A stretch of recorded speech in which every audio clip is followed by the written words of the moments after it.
안녕하세요. 책 읽어주는 사라입니다. 오늘은 헤르만 헤세의 소설 데미안을 읽어볼 텐데요. 이 소설은 제가 너무도 좋아하는 소설이기도 하지만 제가 이 소설만큼 좋아하는, 이보다 더 좋아하는 방탄소년단의 피땀 눈물이라는 곡이 헤르만 헤세의 소설 데미안을 모티브로 했다고 해서 제가 읽고 또 읽고 하기도 하는데요. 이 소설의 앞부분을 읽어드리려 합니다. 읽기 시작 전에도 너무너무 행복한데요. 맨 앞쪽에 보면 난 진정 내 안에서 솟아나오려는 것, 그것을 살아보려 했다. 왜 그것이 그토록 어려웠을까? 라는 이 문구가 나오면서 책이 시작됩니다. 책 처음 부분 두세 개 시작합니다. 고향에서 라틴어 학교를 다니던 10살 때의 경험으로 이야기를 시작하려 한다. 그때의 추억들이 진하게 밀려들어와 가슴을 파고들며 슬픔과 즐거운 전율로 마음을 뒤흔든다. 어두컴컴한 골목들과 환한 건물, 교회 탑들과 시계소리, 사람들의 얼굴과 아늑하고 따뜻한 방, 비밀에 둘러싸여 유령이 나올 것 같은 공포로 가득한 방들, 따뜻하고 비좁은 방과 토끼와 하녀들의 냄새, 집에서 약다리는 냄새와 말린 과일 향이 난다. 그곳엔 두세 개가 얽혀 있었고 밤과 낮이 세 개의 양쪽 끝에서부터 나왔다. 한 세계는 아버지의 집이었다. 그러나 이 세계는 비좁아서 그곳에는 오직 부모님만이 살고 있었다. 내게 너무도 익숙한 어머니와 아버지라는 이름의 세계는 사랑과 엄격함, 모범과 학교라는 이름의 세계이기도 했다. 이 세계에 속하는 것은 부드러운 광채, 청명함과 깨끗함이었다. 여기에는 부드럽고 친절한 이야기들, 깨끗이 씻은 손, 깔끔한 옷, 좋은 예의범절이 깃들어 있었다. 아침에는 찬송가를 불렀으며 크리스마스 파티가 열리는 세계였다. 이 세계에는 곧바로 미래로 통하는 고든 길이 있었고 의무와 책임, 양심의 가책과 고해, 용서와 좋은 목적들, 사랑 그리고 존경, 성경 말씀과 지혜가 있었다. 인생이 맑고 명확하며 아름답게 정돈되어 있으려면 이 세계를 향해야만 했다. 한편 또 다른 세계가 이미 우리 집 한복판에서 시작되고 있었는데 이것은 완전히 다른 세계였다. 냄새도 달랐고 말투도 달랐고 기대하고 요구하는 것도 달랐다. 이 두 번째 세계에는 하녀들과 직공들이 속했고 유령 이야기와 추한 소문이 있었다. 그곳에는 섬뜩하고 요사스럽고 끔찍한 수수께끼 같은 일들이 넘쳤고 도살장과 감옥, 주정뱅이들과 고함치는 여자들, 새끼 낳는 암소, 쓰러진 말들, 강도, 살인, 자살 같은 일들이 일어났다. 아름답고도 무서운, 거칠고 잔인한 이러한 모든 일이 바로 내 주위에, 옆 골목에, 이웃집에서 일어나고 있었다. 경찰과 불량배들이 거리를 돌아다녔고 주정뱅이들이 아내를 팼고 저녁이면 젊은 여자들이 공장에서 쏟아져 나왔다. 늙은 여인들은 주술을 걸어 누군가를 병이 나게 할 수 있었고 숲에는 도둑들이 살았으며 방화범들이 경찰에게 잡히기도 했다. 어디서나 이 격렬한 두 번째 세계가 넘쳐나고 악취를 풍겼다. 어머니와 아버지가 계시던 우리 집만 빼고 참으로 다행이었다. 우리 집의 평화와 질서와 안정, 의무와 책임, 용서와 사랑이 있다는 것이 놀라웠다. 그리고 그 많은 다른 것들, 소란스럽고 요란한 것, 어둡고 폭력적인 것이 가득한 곳에서 한 걸음에 어머니 품으로 도망칠 수 있다는 것도 놀라운 일이었다. 무엇보다 놀라운 것은 두 세계의 경계가 가깝게 닿아 있다는 사실이었다. 두 세계가 얼마나 가까운지 예를 들면 우리 집 가정부 리나는 저녁 예배를 드릴 때 거실 문가에 앉아 깨끗하게 씻은 두 손을 다림질된 앞치마 위에 올려놓고 맑은 목소리로 같이 찬송가를 불렀는데 그럴 때 리나는 아버지와 어머니와 우리들의 밝고 올바른 세계에 속했다. 하지만 부엌이나 장작을 쌓아둔 광에서 머리 없는 난쟁이 이야기를 내게 들려주거나 작은 푸죽간에서 이웃집 여인들과 싸울 땐 다른 세계의 사람이 되어 다른 어두운 세계에 속해 있었다. 모든 게 비밀에 둘러싸여 있었다. 특히 내 자신이 그랬다. 분명 나는 밝고 올바른 세계에 속했고 내 부모님의 자식이었다. 그러나 내 눈과 귀가 향하는 곳 어디에나 다른 세계가 있었다. 나는 다른 세계 속에서도 살고 있었다. 비록 양심의 가책을 느끼고 불안함을 느끼면서도 내가 한동안 살고 싶었던 곳은 그런 금지된 세계였다. 그래서 밝은 세계로 귀환하는 것이 지극히 당연하고 옳은 일인데도 마치 아름답지 않고 지루하며 무미건조한 세상으로 돌아가는 것만 같았다. 물론 내 인생의 목표가 우리 부모님처럼 밝고 맑고 훌륭하고 절도 있게 되는 것임을 잘 알고 있었지만 거기까지 이르는 길은 너무 멀었다. 거기까지 가기 위해선 학교 생활을 견디고 공부를 해야 했으며 온갖 시험을 치러야 했다. 하지만 그 길은 또 다른 어두운 세계의 옆이나 한가운데로 이어져 있어서 어두운 세계에 머무르거나 어쩌면 그 안으로 빠져버릴 수도 있는 일이었다. 어둠의 세계로 빠져버린 방탕아들이 아버지에게로 선한 것의 품으로 돌아오는 그 귀환은 언제나 구원받을 수 있는 위대한 방법이었다. 나는 그것만이 옳고 바람직하다고 느꼈다. 하지만 한편으로는 악당들과 방탕아들에 관련된 일들이 나를 더 사로잡았다. 그런데 솔직히 말하면 어떤 때는 방탕아가 참회를 하고 다시 밝은 생활로 받아들여지는 것이 그야말로 불만스럽게 여겨졌다. 어둠의 세계를 떠올리며 나는 종종 악마를 상상했다. 악마는 변장을 하고 본래의 모습을 숨기면서 우리 집이 아닌 길거리나 시장, 술집 어딘가에 있으리라 막연히 생각했었다. 이런 생각들을 가진 나와 달리 누나들은 밝은 세계에 완벽하게 속해 있었다. 내 눈의 누나들은 나보다 훨씬 더 본질적으로 아버지, 어머니와 가까운 듯 보였다. 나보다 더 착하고 도덕적이었으며 나쁜 점이 없었다. 물론 누나들도 부족한 부분과 나쁜 버릇이 있었지만 그렇게 심각하지 않았고 무엇보다도 어두운 세계에 훨씬 더 가까이 있어서 악과 대면하는 것이 너무나 힘들고 괴로웠던 나와는 달랐다. 누나들은 부모님처럼 칭찬받고 존중받을 자격이 있었다. 누나들과 다퉜을 때에도 시간이 흐른 뒤에 양심적으로 되돌아보면 내가 늘 나빴기 때문에 용서를 빌어야 하는 것도 언제나 나였다. 누나들을 모욕하는 것은 부모님을, 선과 도덕을 모욕하는 일이었다. 내가 가깝게 지낸 타락한 불황아들은 누나들에 비하면 같이 지내는 시간은 많지 않았지만 나눌 수 있는 비밀이 오히려 많았다.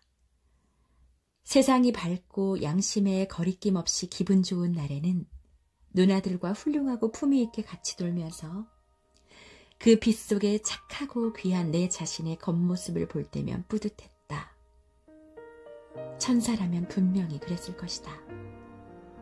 천사가 된다는 건 우리가 알던 것 중에 최고이고 달콤하고 경이로운 일이었다. 밝은 음악과 향기 속에 있는 크리스마스의 행복처럼 내가 천사같이 굴었던 날은 매우 드물었다. 나는 가끔 우리들에게 허락된 어린아이다운 좋은 놀이를 하다가도 못된 성질을 참지 못해 누나들에게 싸움을 걸었다. 그러다 화가 치밀면 스스로의 화를 못 참아 닥치는 대로 말과 행동을 하고 내가 생각하기에도 너무한 폭언을 내뱉기도 했다. 그런 후에는 초라하고 어두운 후회로 가득 차서 보내는 시간이 왔다. 그 다음에는 용서를 빌어야만 하는 고통스러운 순간이 찾아오고 그 후에야 다시 밝은 빗줄기가 내리고 갈등 없는 조용하고 고마운 행복이 몇 시간 혹은 짧은 순간 돌아오곤 했다. 나는 라틴어 학교에 다녔다. 우리 반에는 시장의 아들과 살림관의 아들이 있었는데 가끔 우리 집에 놀러 오곤 했다.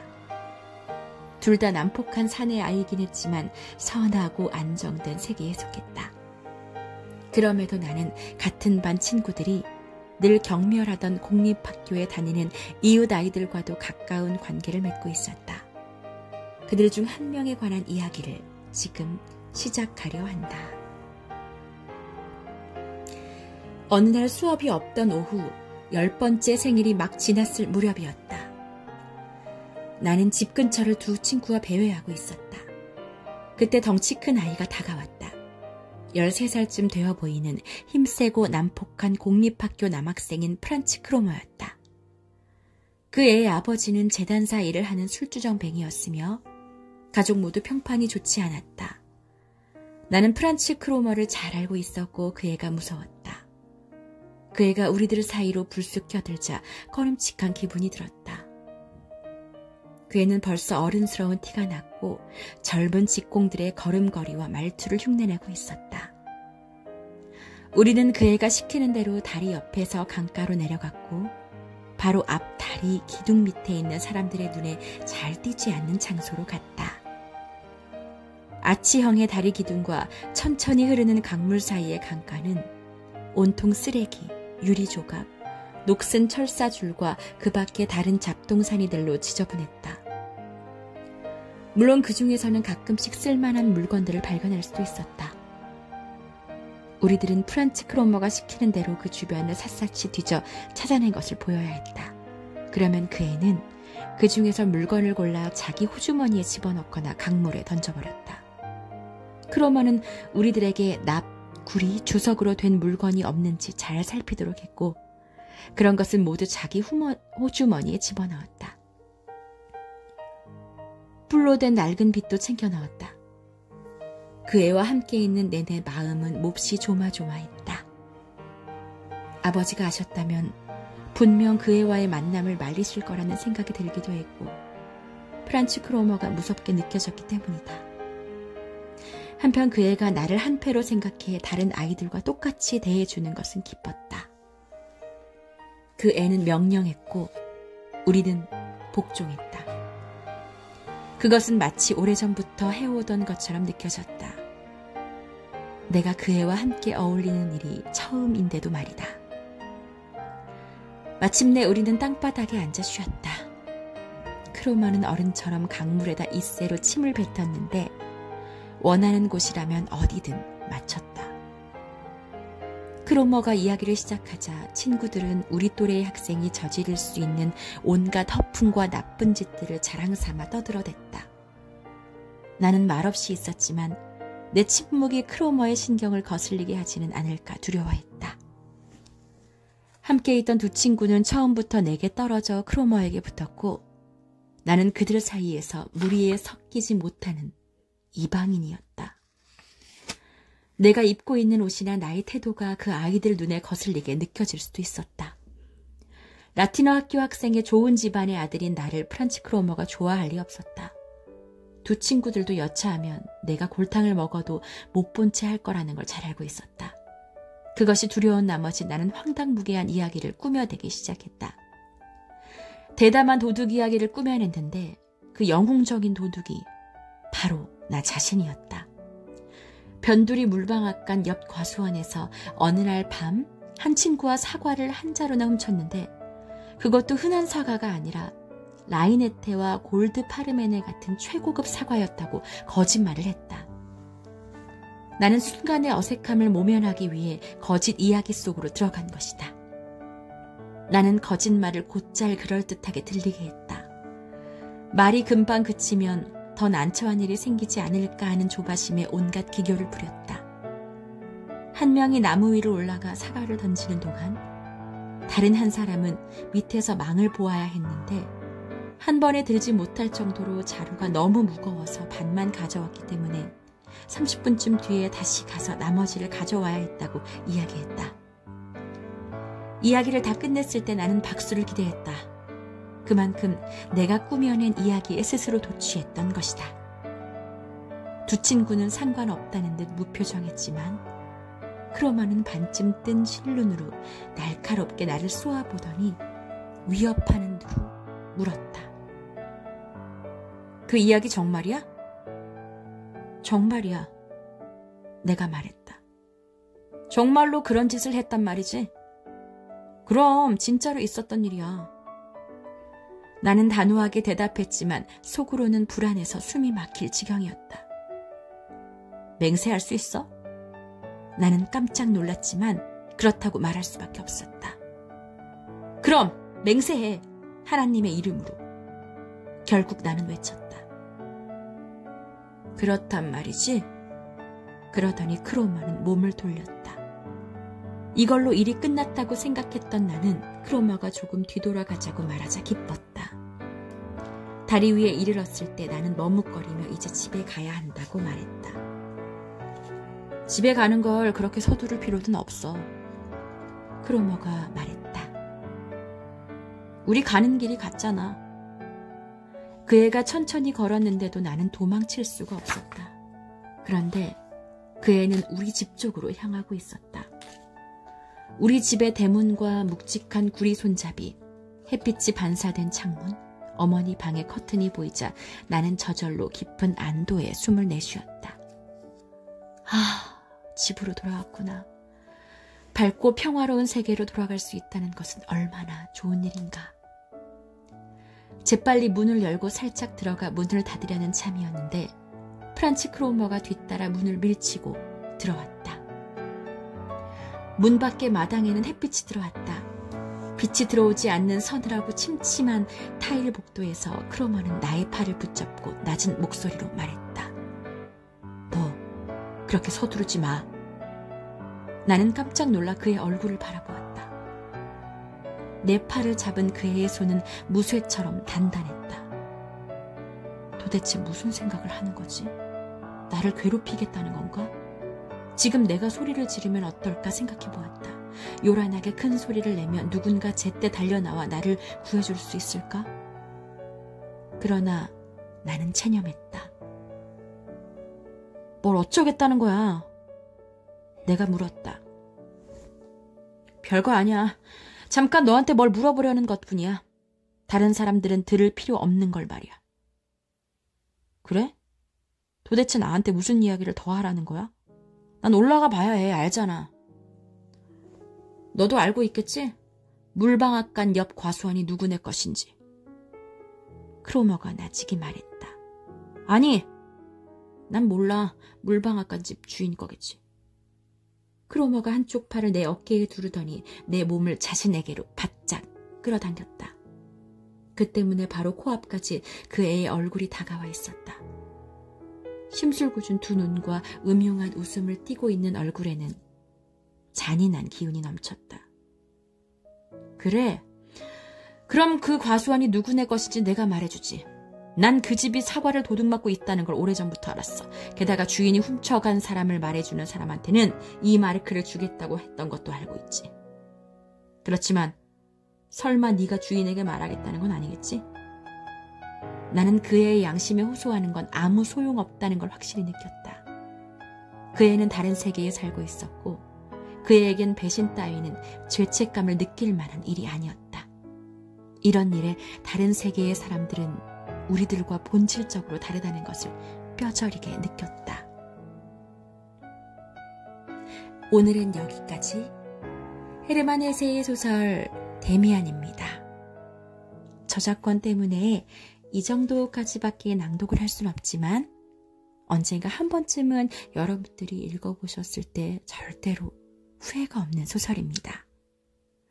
방탄소년단의 뮤직비디오를 보며 또 한 번 감동을 하고 책을 읽으며 더 재미를 느꼈던 헤르만 헤세의 데미안. 그럼 다음에 또 만나요. 구독과 좋아요는 사랑입니다.